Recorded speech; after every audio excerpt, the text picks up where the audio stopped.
There's a player leaving this football team that we have to take a second and acknowledge.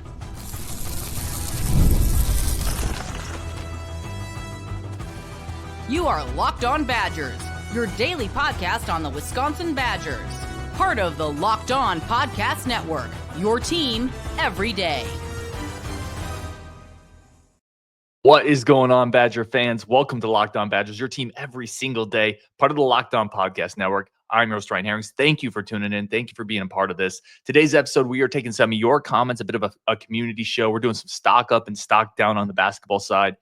And we got to talk about Hunter Wohler. Hunter Wohler's an absolute real one. But first, today's episode brought to you by our boys over at Game Time. Download the Game Time app today. Use code LOCKEDONCollege for $20 off your first purchase. Create the account, code LOCKEDONCollege for $20 off your first purchase. All right, I want to start here because in a world where and I say we as the collective college football consciousness, right? The collective fan base of college football, we spend so much time bemoaning the best parts of the good old days. And like all things, the good old days aren't perfect. This is true across generations. Every generation looks back to their youth and says, oh, the good old days where it was da-da-da-da-da. That's never perfect. But some of what we miss about the good old days of college sports, and I think a lot of people are with me on this, is some of the internal development of players that never leave. They just stay there. They get better. You become attached to them because they play their asses off for a program, and you really buy into that they're playing to some degree for themselves, absolutely, but also for the school because they give a crap. And we've lost some of that. I'd be naive, and I don't think anybody would argue it. College football has lost some of that. College football has gained other things. Like, I love the 12-team playoff. I love that there's more visibility there. I do like that players have the ability to move. It's added a hot stove element to college football, but it's not perfect. And we have lost some of the attachment we felt to players as we watched them come in as a recruit, grow year after year, and leave a bit of a legacy. And if we're going to bemoan that stuff, if we're going to be frustrated by the fact that we've lost some of the fabric of the essence that made college football so incredibly unique and American among the worldly sports landscape, we've lost some of that. We need to celebrate the players that epitomize some of what we lost. I just want to take a second because we spent so much time talking about we got this guy in the portal and this piece and how's that going to work out. I want to honor Hunter Wohler just for a second. Like, I just want to take a second and talk about an in-state prospect, 21 class, 4-star kid, could have gone a bunch of places, came to Wisconsin, cares about Wisconsin, gives a crap about this program, played his absolute butt off every single year he was here. And, there's this iconic picture of him. If you haven't seen it, it's after the last game against Minnesota, and he's just kind of slumped against the wall, right? And you can look at that picture and see, man, that dude is hurting. Not because he didn't play great or because the season's over. He's hurting because Wisconsin means a lot to him. And I can tell you that for a fact. I can tell you this was frustrating for him, not just because of any personal issues, but because he had hoped to send Wisconsin off on a better note. Players like that still exist. They're still there. There's a couple more of them on this roster that are coming up, I think. And I don't want to just lose sight of that. Like, I don't want to just turn the page so quickly onto the next portal guy and this guy and who's the next guy coming in. And I just want to take a second. I just want to take a segment of one show and just say thank you and just say I appreciate that I was always a Hunter Wohler fan. And when I always have this thing in my head where when I get older, I'm going to gather the kids around the campfire and I'm going to tell stories of the teams I watched, and not just Wisconsin, like all my favorite teams, my favorite players. Hunter Wohler's a guy I'm going to be like, what a warrior, kids. You should have saw him. Like, what an absolute battler that really cared about this program. And you just want to take a second and pay homage to those guys, to the players who still embrace, playing for the team and are in-state kids that really care about Wisconsin and play their absolute hearts out. And I don't think Hunter Wohler had as good of a year this year as he did last year, but he still played his absolute heart out. Was still one of the best players on the team, coming off an incredible year last year. And you're looking at a career where played in 43 career games, 229 tackles in his career as a safety, 229 tackles, 11 and a half tackles for loss. He was second in the Big Ten last year in total tackles as a safety. Just what a career, man. And you're going to get less and less players like this as college football moves into an era where players have freedom of movement, where NIL is a thing, And I really don't have an issue. I have no issue with players getting paid. I do think they need to figure out contracts so there's less movement and there's less turnover and it's just easier on everybody, players included. But you got to tip your cap to the players that gave it all, that gave the university and the program everything they absolutely could. And you're talking about just a total leader, a guy who in tough situations called out teammates, said, "Who's here? We need people in the foxhole. We need people in the battle. We need you to buy in." Like, this really mattered to him. This wasn't just a gateway to the NFL. This was, I grew up in this state. I understand what the motion W means, and I'm here to try to uphold that legacy. And that, I can tell you for a fact, having talked to some people, those things really meant a lot to him. And he was not happy with the way Wisconsin ended this year. And there's a lot of people in that locker room who aren't happy with the way Wisconsin ended because you're never happy as a competitor when your team loses. But there's something deeper with guys like Hunter Wohler, where it's in the fabric of his DNA to care about this program. And it hurt him. It stung him. And he played like that. He really played like that. And I think you have to acknowledge those type of kids in the program. There's a great quote from Vince Lombardi. I firmly believe that any man's finest hour, the greatest fulfillment of all that he holds dear, is a moment where he has worked his heart out in a good cause and lies exhausted on the field of battle, victorious.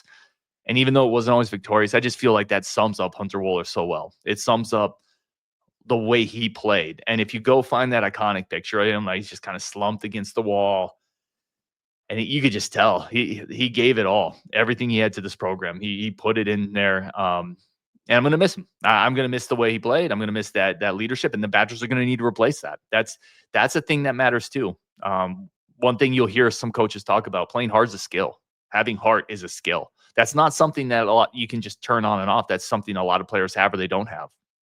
A lot of players will never have it. They just won't. The players that get to the NFL don't always have that. And players that don't get to the NFL sometimes have it in spades. Hunter Wohler, I think, is going to get on an NFL roster. I think he's going to carve out a career there. Maybe with the Pittsburgh Steelers, right? Because they snap up every Badgers defender. But you can never question how hard he played. You can never question the heart. You can never question how much he cared about the program. The Badgers will miss that. You have to make up that intangible in the roster. You have to make up that care factor somewhere. And you can see when he wasn't on the field, the defense was worse. When he was on the field, the defense was better. He was a difference maker on a team that didn't quite have enough of him. And because of that, I think it impacted his play a little bit. I talked about it last year. If he had the ability to not have to make 120 tackles, he might have been more disruptive. So he was been asked to do a lot, and he has done a lot for the Badgers. So yeah, maybe it's a little long-winded, but I think it's important in the era we live in to acknowledge those who, came from the state, gave their heart out, and played a hell of a career for the Badgers. A couple guys on the roster you look to, who are the next like Hunter Wohler types. I think Cooper Catalano is a really interesting guy. Set the Wisconsin state record for tackles, linebacker coming in the 2025 class, loves the Badgers. I think he's the type of guy who could fit that role. You look at a Grand Team, in-state kid in this class coming in, big safety, athletic, tough, special teams versatility, might be a punt returner. That's another thing. Hunter Wohler was also a punt returner for this team, took up that mantle when nobody else seemingly could. Grant Dean could fill some of that. Grant Dean's going to be an interesting one. You have a guy like Owen Arnett that's been on the roster a couple of years, Joe Brunner. There are other Wisconsin guys on this roster that I think can kind of take up some of that mantle as well. And it doesn't have to be a Wisconsin guy. I just think the intangible is easier coming from state. So I definitely wanted to take a second and just give the man some flowers and talk about the career and kind of the legacy that he leaves in Wisconsin, leaves in Madison. All right, we're going to take a quick break there, come back, stock up, stock down, including a couple guys who I think are stocked down on the basketball team. That's coming up next on Locked On Badgers. First, a quick break for our friends of the show over at our good friends, Game Time. Y'all know I use Game Time. I used it personally. I've used it several times. I've never had an issue. I've never had a single momentary set of issues with Game Time because you get tickets quickly. They get delivered in your email. It's hassle-free. The transactions are smooth and painless on mobile. That's what I was in an Uber going to the game, and I got my tickets. And by the time I got to the game, my Uber dropped me off. We said our salutations. He said, "Good luck, buddy." And I said, "Good luck to you too, sir." And I had my tickets in my email. Bada bing, bada boom. It's that simple. Best prices, flash deals. You don't have to save up a bunch of logistical time to do it ahead of time. You can do it at the end. It is simple, easy, snag-free. Snag the tickets without the stress over in Game Time. Download the Game Time app today. You create your account. Use code LOCKDOWNCollege for $20 off your first purchase. Terms to apply. Download the Game Time app. Use code LOCKDOWNCollege for $20 off your first purchase. Terms do apply. That's over at our good friends over at Game Time. Code LOCKDOWNCollege for $20 off your first purchase. Okay, let's do some stock up stuff, stock down on this basketball team. More stock up than down, which is where you want to be about halfway through the year, right? This team has been playing really well overall, even in the losses outside of really the Marquette game. I mean, the Illinois game, there were spurts where they weren't great, but the Michigan game was right at the end. Even Marquette was a game up until John Tonje had to sit with foul trouble. This team has been really solid. Let's start with stock up. Stock up, Steven Crowl. That's my number one. I got 5 stock up guys. Steven Crowl. Listen to these last 5 games. This is Steven Crowl's point totals last 5 games. 18, 18, 14, 15, 18. And that's on efficiency. There is not a game where he shot under 50% in that stretch. Plus, he's getting to the glass. He's still making assists. He's been absolutely on fire. If the NBA draft, was held on a last 5-game basis and it was held right now, Steven Crowl's a second-round pick. He's hitting from 3. He's showing some toughness. He's being a bit of a facilitator. He's been absolutely phenomenal. Stock way, way, way up on Steven Crowl. Way, way up. Which, again, from where he was to not getting a rebound against Illinois. Have you seen? I'm curious. I was trying to think of this in my head, Badger fans. Let me know if you can think of somebody. Have you seen a Badger basketball player flip it on a dime like this, where he basically went from one game, the coach saying, you got to do better. That's crazy. The fan base irate. And then the next game, he's like, yeah, 18 on efficiency, 15 on efficiency.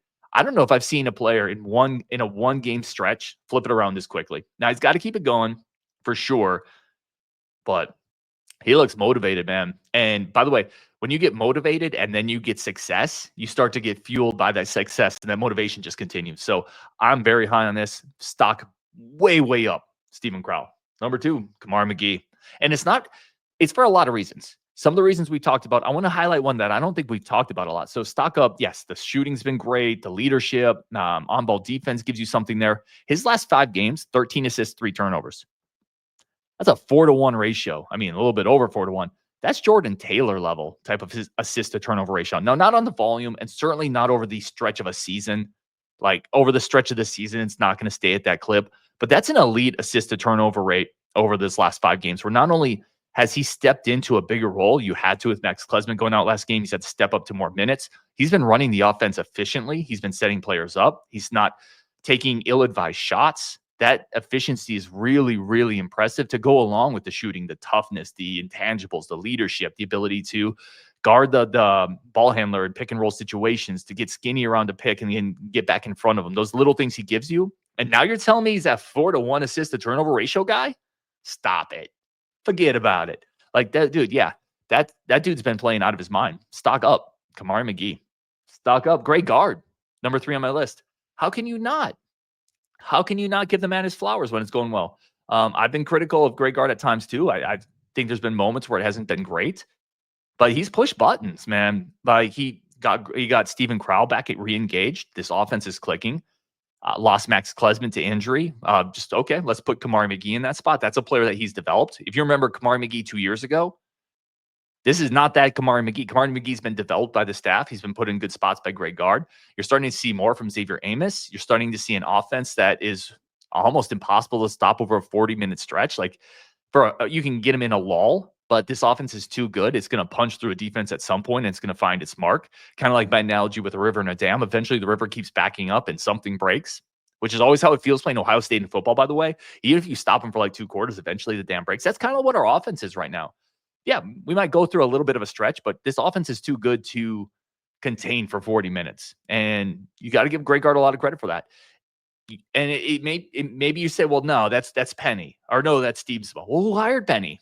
Who hired Steemsma? Who had the enough of a humility who had enough humility to allow these other coaches to come in and change what he'd been doing? A lot of coaches have too much ego to do that stuff. They have too much ego to say, no, I'm not going to change what I'm doing. I know what I'm doing. No, not like, you got to give Gard credit for that. Stock up Greg Gard. Stock up next, Nolan Winter. We've talked about it, man. This last stretch, even in the Minnesota game where, especially in the first half, he wasn't really there. This last stretch of 5 or 6 games for Nolan Winter, you got to go stock up. He's been efficient. He's been more aggressive. He's been looking for a shot more, getting to the rim a little bit more. Definitely stock up Nolan Winter. I think that's going to continue on throughout the year. I think Nolan Winter's here to stay. I don't think he's going to go away. And I think at this point, he's here to stay, not just for the rest of this year, but for the rest of his Badger career. Now, what does that mean? That doesn't mean that every game's going to be good, but I think he's at the point where he's going to be one of your top 3 options going forward. Top 3, 4 options. He's that good. And I don't think he's going anywhere. Stock up Nolan Winter and then stock up Xavier Amos. We talked about it in the Minnesota game. He was the only guy that I felt defensively was able to lock in and guard Dawson Garcia. And that is a tremendous sign. Tremendous. Because in the tournament, you're going to go up against a team that's going to have an athletic wing. You're going to go up against a team that has a 4 who can do all the things Dawson Garcia does. Shoot from 3 if you're too small, drive if you're too slow, get you in the paint. Amos is the one guy in this roster that can guard those athletes. Carter Gilmore's too small. He just is. Nolan Winter isn't quite quick enough. He just isn't. John Tonje's too small. Even though he's got grown man strength and he drinks coffee in the morning, that dude's 6'5", right? He's not going to guard a 6'9" stretch 4 out on the perimeter or in the paint. So Amos is your guy. He's the guy in the toolbox. And every good team has a toolbox of defensive weapons they can go to when they need to find a matchup, when they need to defeat a matchup, right? When they need to guard a quick guard. Okay, Kamari McGee. When you need to guard a kind of physical 2 or 3. Okay, John Tonje, John Blackwell. When you need to guard a post player. Okay, Steven Crowl, Nolan Winter. Well, Xavier Amos is the guy. There's this athletic 4 on the other team that can space and drive. Okay, Amos. You need that piece. You need that piece. And if Amos can give you that, that's a huge win for Greg Gard and this Badgers team going forward. Even if he doesn't give you the offense that you thought he would this year, which, by the way, that could still come around. Having that defensive versatility is absolutely enormous. Absolutely enormous. So stock up Xavier Amos. Stock down. I got 2 stock down guys. The first one, it's not really his fault, but the best ability is availability. Cam Hunter. Like, he came in. This was a guy who I thought would be kind of a backup point guard, would slot into that role, play 10 minutes a game, and he just hasn't been able to get healthy. He dealt with some sickness early in this season. He's in a boot now. I hate it for him because I had the ability to talk to him, or I had the chance to interview him, talk to him. He was great. Really excited to be in Madison. But ultimately, if you can't get on the court, you can't play. Unfortunately, through no fault of his own, you got to stock down there. And then Jack Janicki, who I really like. I think he's exceeded all expectations. Redshirt freshman. But the 3 of the last 5 games, he's been held scoreless. That's despite getting 12 minutes, 13 minutes, 10 minutes a game in that stretch. It looks like he's searching a little bit. The shot has been going down. He's missed a couple shots at the rim. Still playing hard. I think he still gives you the kind of a secondary passer out there. He sees the floor pretty well. He has decent size, plays hard. Offensively, it seems to be a bit of a struggle right now for Jack Janicki. So I got stock down there as well. So my 5 stock ups, I got Crowl, McGee, Greg Gard, Nolan Winter, Xavier Amos, and then stock down Cameron Hunter and Jack Janicki. Overall, this Badger basketball team really is playing well, though. And big game tomorrow against Ohio State. Or depending on when you listen to this, Ohio State coming up. All right, we're going to take a quick break there. We're going to come back and take some listener questions, including, am I too high in the recruiting class? And am I just saying that because that's the only thing I can be positive about right now with football? That's coming up next on Locked On Badgers. First, a quick break for our friends of the show, new friends of the show over at Wayfair. I'm super excited about this. After the holiday hustle, there's nothing like giving your home a little TLC. I always find that decluttering, refreshing my space helps me get back into a routine. Whether you're tidying up, clearing out, or you just want to give your space a new look to start the year, Wayfair has everything you need, all within your budget.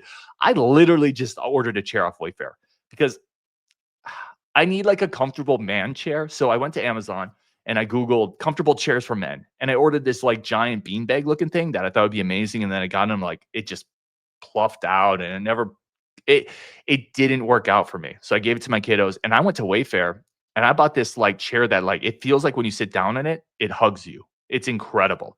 I got it on Wayfair. It's got a footrest. It's plush. It's gray. And I just relax into it. And it's such a better product than I got somewhere else. And I got it on Wayfair. They deliver it. They ship it to you. The product descriptions are great. The inventory is incredible. Give your home a refreshing needs with Wayfair. Head to wayfair.com right now. That's WAYFAIR.com. Wayfair, every style, every home. Terms apply. Again, create an account, redeem code LOCKEDONCollege for $20 off over at Wayfair. I just bought my comfortable plush chair there. You should go find out what you can get over on wayfair.com. Okay, let's get some user comments in here. including, I want to throw this up there. This was, we had a couple different comments from either YouTube or whatnot. It said, this is from Mike Drew. If you didn't like what they were doing in recruiting, would you say that, Ryan? Or is it just the only remaining thing you can say that can be positive? Wow. I would say that. Let me answer that in two ways. The first one, if you didn't like what they were doing in recruiting, would you say that? I have said that. I've said I don't think what they did at receiver was good enough, and I said I don't think what they did at running back was good enough in recruiting. You can't get two receivers in the last two cycles. I don't think that was enough. Eugene Hilton Jr. and Conberry Johnson. I think you needed 3 or 4 guys the last 2 years at receiver. So I don't think that was good enough. And I don't think there's any year you should go without adding a running back in the recruiting room. I know you had your sights set on a couple high-end guys. You like what you have in the room, but I think you get a running back every year. That felt like a failure to me. However, in general, I think they have done a really good job, and I'm going to say that. Recruiting analysts and recruiting services would tend to agree. They've had them ranked pretty highly. They've won a lot of big-time battles. I love the offensive line group. So it's not a narrative I'm trying to push because I'm searching for something positive. I legitimately think they've done a great job in the 24 and 25 classes. It is what it is. And there hasn't been a ton of other great things to talk about. So I'm not trying to, I guess what I'm saying, Mike, is I'm not trying to search for a positive. I'm telling you, I think that is a legit positive. Now, if you don't think so, that's cool. But I think they've done a really good job in recruiting. And then now they need to get better in other spots. This one's from Ryan. 2 or 10 or 3 and 9 will be rock bottom at the conclusion of the 25 season. That would be a disaster. That would be an absolute disaster. I'll say this. If they go 2 and 10, I think Fickell's fired. It literally, I've said multiple times, I don't think he's going to get let go at the end of next year, even if it's kind of a mediocre year. But if you go 2 and 10 after missing a bowl game this year, losing to all your rivals, and if you're only winning 2 games next year, it's probably just your 2 like non-con games. I think Fickell would be gone at that point, or would be in the hottest of hot seats. I don't think it's going to happen. I actually think this team will be better next year, and they're going to be in a bowl game. But if it is rock bottom like you're thinking, Ryan, I do think that's probably it for this regime, would be my opinion. This one says, just my opinion, Badgers have upgraded the D through the portal. However, still not sure on the O. Quarterback should be better. Are receivers and running games improved? I'm not sure. I think this is interesting because I actually think this is flipped. I think the Badgers have upgraded the O through the portal, and I'm not as sure on the defense. I think on the defensive line in the front seven, you've gotten a little bigger, but I also think you've kind of just moved pieces around. I don't know if they got a star in the front seven coming in. Reiger might be the guy I look to that has the highest upside, but he missed all last year with an injury. I really like Suggs, the kid they got from LSU. I think he has the ability as a pass rusher on the inside, but I don't know if the D is actually better. I don't. I think the offense has gotten better. I think they've significantly improved at quarterback. I think the line will be good. I like the young running backs. I like Hamper coming in, Koziel. I'm pretty high on the offense next year, especially relative to last season. Defense, I'm more concerned with. Ross Kinsler said, Badgers played 10 on 11 while in offense. A miracle they won 5 games. I think this is a good point. Like, you look at how bad the quarterback play was, and they still won 5 games. You improve there, I think you're up to 6 or 7 wins. And I've said that a couple times. Jason Melvin says, Ryan, don't you think Steven Crowl's newfound aggression will help Nolan Winter find some of Steven's game? I think Nolan's already pre-programmed with aggression. I'll be honest. Even as a freshman, Nolan Winter really battled inside. He was too light and too skinny, but he really battled. I don't think aggression is Winter's issue at all. I do think if we're talking at like the actual in-game situation, Steven Crowl's aggressiveness really helps Nolan Winter on the court, because now when Steven is fighting for the ball, he's tipping it around. He's occupying the bigger post defenders. He's making them box out more. He's providing more pressure on the rim, which allows for a guy like Nolan Winter to get more touches, to get a little less bodied attention, to get a little more open in spots. So I think the actual on-court development of this last 5 games of Steven Crowl really helps Nolan Winter. But I don't think Nolan Winter needs a help being aggressive as a person. I think he's already kind of got that internally wired. Family Man says, Cole Center is a morgue. Yeah, I don't know why. If it's just moving students a little closer to the court, like some other places have done, it does feel like it used to be a little more raucous. And I would agree with that, Family Man. And I don't really know how to fix it. Now, certainly playing winning basketball helps, which the Badgers have started to do their part there. And it's a more exciting brand of basketball, but I would kind of agree with this. Seneca Flint. This is in response to a show I did a couple days ago where I said this is a rock bottom for the Badgers. Seneca says, never, ever assume you're at rock bottom. It can always get worse. So I agree with that, but I just want to point out, I want to throw it out there. When I say rock bottom, it's rock bottom for me as a fan. Like last year's football team was kind of rock bottom for me because it's the first time since I've really been watching it. They missed a bowl game, our second time. But it was also the first time where like we lost to all of our rivals. We didn't make a bowl. So that was more rock bottom for me. I definitely am aware that you could get worse than 5 wins. I hope not, but I hear you. I definitely am aware of that. All right, we're going to wrap it there on Wisconsin. Thank you so much for tuning in as always. Appreciate the heck out of you guys. When you're done here, go check out Locked On Big Ten, all the biggest stories from the conference over in the Locked On Big Ten channel.